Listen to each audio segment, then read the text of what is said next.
une fois n'est pas coutume, nous allons vous proposer une expérience à vivre à la frontière, cette fois de la région bruxelloise, au château de la Hulpe. Alors jusqu'au 11 décembre, les gnomes, dragons et autres personnages de la forêt sortent dès la nuit tombée. Et pour en parler, nous recevons en studio l'organisateur de Lanterna Magica, Manu Braff. Bonjour. Bonjour. Merci d'être venu jusqu'à nous. Alors c'est la 2e édition de Lanterna Magica. La première avait donc bien fonctionné ? Elle était extraordinaire. Surtout que la première, c'était un accouchement après plusieurs essais, vu la crise qu'on avait avec du corona. Et donc, pour nous, c'était un moment absolument merveilleux. Et donc, cette deuxième, c'est toujours un peu spécial de faire une deuxième après une première très réussie. Mais je crois que jusqu'à présent, on peut dire que c'est un très, très beau résultat. Donc pour la première, vous aviez eu à peu près 100 000 visiteurs. Alors pour ceux qui n'ont pas eu la chance de découvrir cette première édition, ni d'aller encore au château de la Hulpe, on vous propose un petit reportage qui a été fait par nos confrères de TVcom. Une fois le soleil parti, un monde magique et coloré prend vie sous les yeux des visiteurs. Au programme, fantômes, papillons, arbres magiques, gnomes ou encore sorcières. L'année passée, c'était plus féerique. Cette année, c'est un peu plus effrayant, mais nous, on aime bien. C'est vraiment très, très joli. Il y a plein de lumières partout. Les lumières sont différentes. Il y a une musique d'ambiance. C'est vraiment très sympathique, très familial. Moi, j'ai préféré le spectacle à la fin du château. Le château. Un spectacle.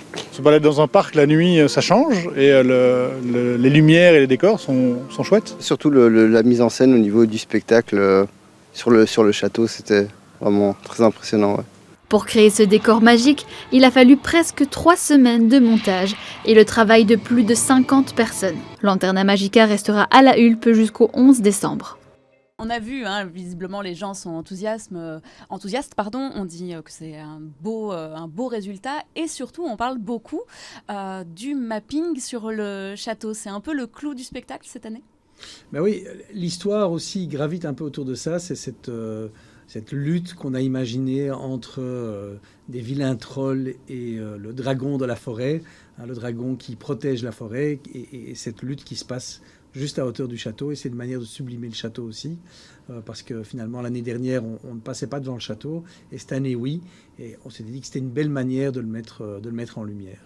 Alors c'est vrai que c'est toujours un peu impressionnant, les mappings, c'est quelque chose qui se fait de plus en plus, mais techniquement, je suppose que c'est un gros travail en amont. Oui, mais tout le parcours est un travail en amont, le choix des couleurs, le choix des arbres.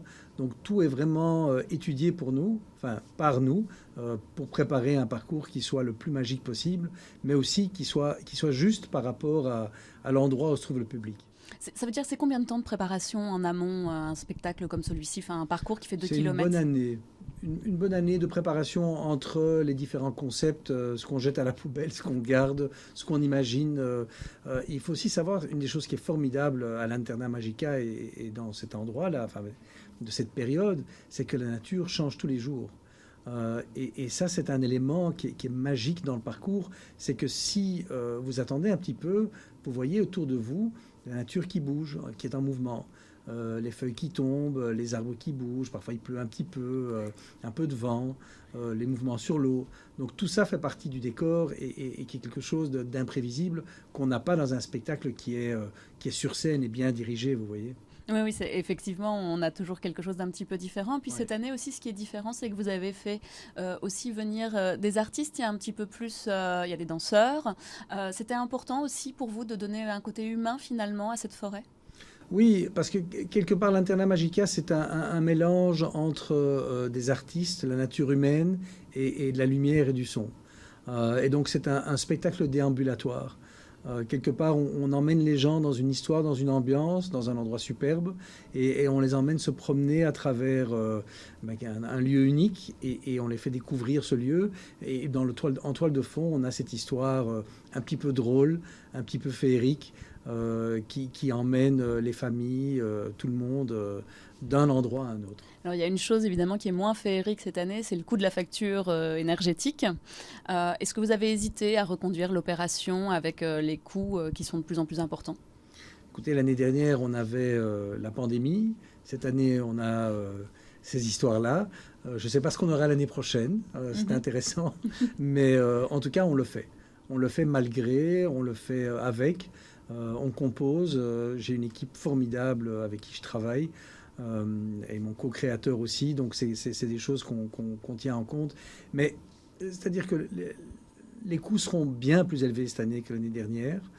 Donc c'est une opération qui sera différente que l'année dernière, mais en même temps, on voulait absolument l'offrir au public et à nous-mêmes.